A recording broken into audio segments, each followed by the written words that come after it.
The darkness slowly faded. When I opened my eyes, I wasn't in the forest anymore. I was standing inside an enormous church, its ceiling stretched so high that it disappeared into darkness. Hundreds of candles burned without flames, broken stained glass, windows covered the walls.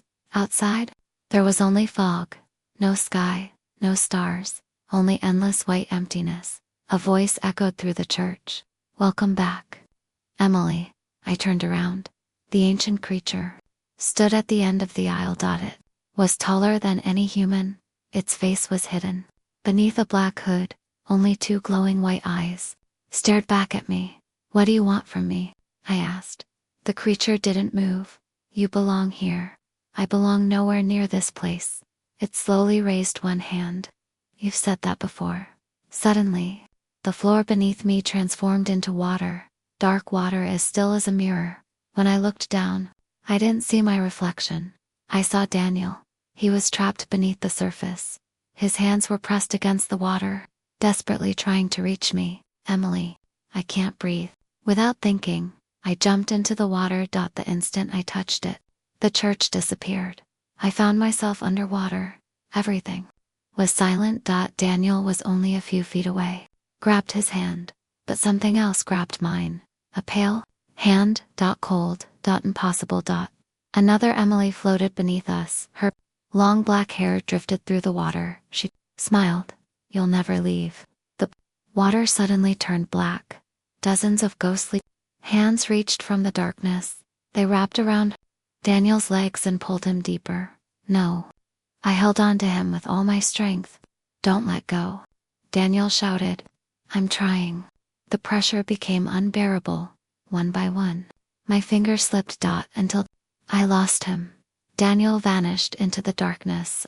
Scream escaped my lips. Then everything exploded into white light. Woke up lying on cold stone. The church was gone. Now I was standing inside an old cemetery. Thousands of graves surrounded me. Every gravestone had the same name. Emily Carter. Every single one. Different dates, different years. The oldest grave was more than 300 years old. My breathing stopped. "This can't be real," a gentle voice answered behind me. "It is." I turned. An elderly woman stood beside one of the graves.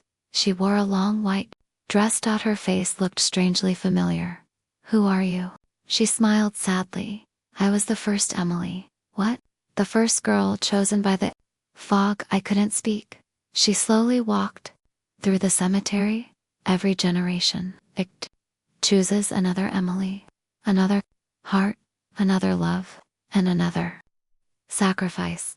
I stared at the endless graves. "So, all of them were real?" She nodded. "They all loved someone. They all tried to escape, and they all failed." Tears rolled down my face. "There has to be a way to end this." The old woman looked toward the thick fog surrounding the cemetery. "There is." Hope filled my heart. "Tell me." "You must destroy the heart of the fog." "The what?" She pointed into the distance.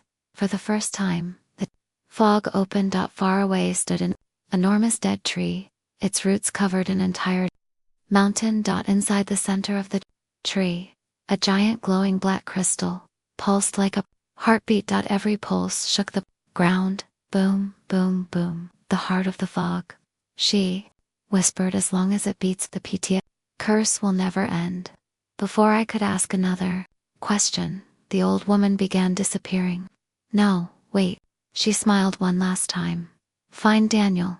Together, you still have a chance." She vanished into white mist. At that exact moment, the crystal pulsed again.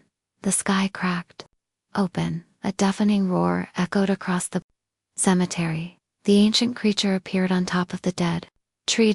Its glowing eyes locked onto mine. Then, for the first time, it removed its hood. I froze, because the face beneath it was Daniel's, but his eyes were completely white. He smiled and whispered, "Emily, you came back." To be continued.